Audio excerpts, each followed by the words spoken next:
జనసేన అధినేత పవన్ కళ్యాణ్ గారు ఎప్పుడా అని ఎదురు చూస్తున్నాం. ఆయనకు సంబంధించి ఒక అప్డేట్ అంటే పిఠాపురంలో ఆయన పోటీ చేస్తున్న సంగతి అందరికీ తెలిసిందే. రాష్ట్ర వ్యాప్తంగానే కాదు, దేశవ్యాప్తంగా ఉన్నటువంటి తెలుగు వారందరూ, ప్రపంచవ్యాప్తంగా ఉన్నటువంటి తెలుగు వారందరూ కూడా ఇప్పుడు అందరి చూపు పిఠాపురం వైపు పడింది. అసలు ఈ పిఠాపురం ఏంటి, ఎక్కడ, అసలు ఆ పిఠాపురంలో ఏముంది అనేవాళ్ళు దానికోసం వెతికేవారు, దానికోసం గూగుల్లో సెర్చ్ చేసేవాళ్ళు కూడా ఎక్కువైపోయారు.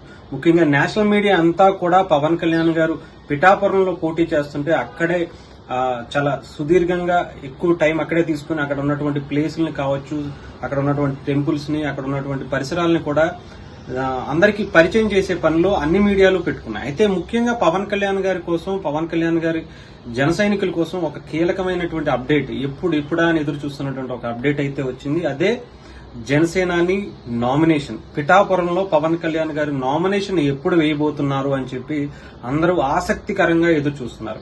దీనికి సంబంధించి అయితే ఈ నెల 22వ తారీఖు పవన్ కళ్యాణ్ గారు పిఠాపురంలో నామినేషన్ వేయడానికైతే వెళ్లబోతున్నారు. దీనికి సంబంధించి 2 తెలుగు రాష్ట్రాల నుంచే కాదు, ప్రపంచవ్యాప్తంగా ఉన్నటువంటి ఆయన అభిమానులందరూ కూడా ఈ రోజుకి అక్కడికి వచ్చే విధంగా అయితే ఏర్పాట్లు చేసుకుంటున్నారు. అది చెప్పడానికి కూడా అంటే చెప్పలేని విధంగా అయితే, ఊహించుకోలేని విధంగా ఈసారి ఆ నామినేషన్ ప్రక్రియ అదొక పెద్ద సంబరం లాగా, ఒక పెద్ద పండగలా చేసుకోవాలని అయితే జనసేన వర్గాలన్నీ కూడా భావిస్తున్నాయి. అది కూడా పిఠాపురంలో ఆయన గెలవటం ఈసారి పక్కా అని చెప్పి అన్ని సర్వేలు కూడా చెప్తున్నాయి. అదే పదంగా అక్కడ ఉన్నటువంటి ప్రజలందరూ కూడా ముక్త కంఠంతో పవన్ కళ్యాణ్ గారు ఈసారి పిఠాపురం ఎమ్మెల్యేగా గెలుస్తున్నారని చెప్పటం, అందులో భాగంగానే పవన్ కళ్యాణ్ గారి నామినేషన్ ని వేసేందుకు వస్తుండటంతో అక్కడ ఉన్నటువంటి ప్రజలే కాదు, దేశవ్యాప్తంగా ఉన్నటువంటి అనేక మంది తెలుగు వారందరూ కూడా పిఠాపురానికి వెళ్లడానికైతే సిద్ధం అవుతున్నారు.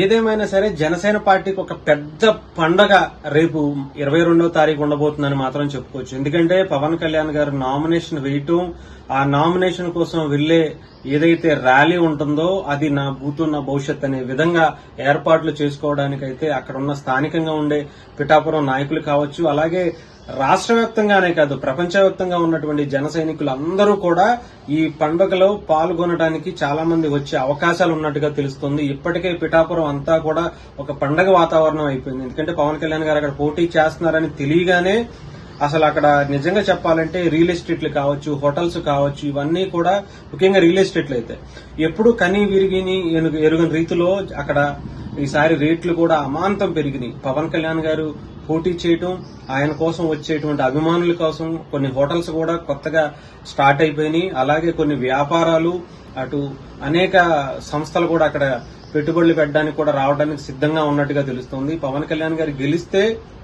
అలాగే ఆయన ఏదైతే టెంపుల్స్ కి సంబంధించి ఒక టెంపుల్ హబ్ గా చేస్తానన్నారో దానికి సంబంధించి ఒక కీలక అప్డేట్ కూడా ఆయన గెలిచిన తర్వాత వస్తుందని చాలా మంది భావిస్తున్నారు. అందుకోసమే ముందుగానే అక్కడ భూములు కొనుగోలు చేస్తే ఇప్పుడే బాగుంటుంది.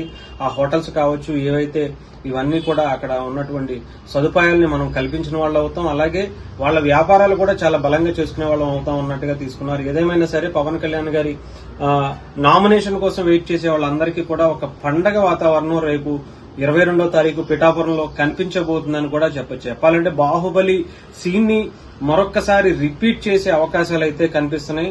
అది కూడా ఒక భారీ ఎత్తున జన సమీకరణ కూడా ఆ రోజు అక్కడ జరగబోతుందని మాత్రం చాలా బలంగా చెప్పొచ్చు.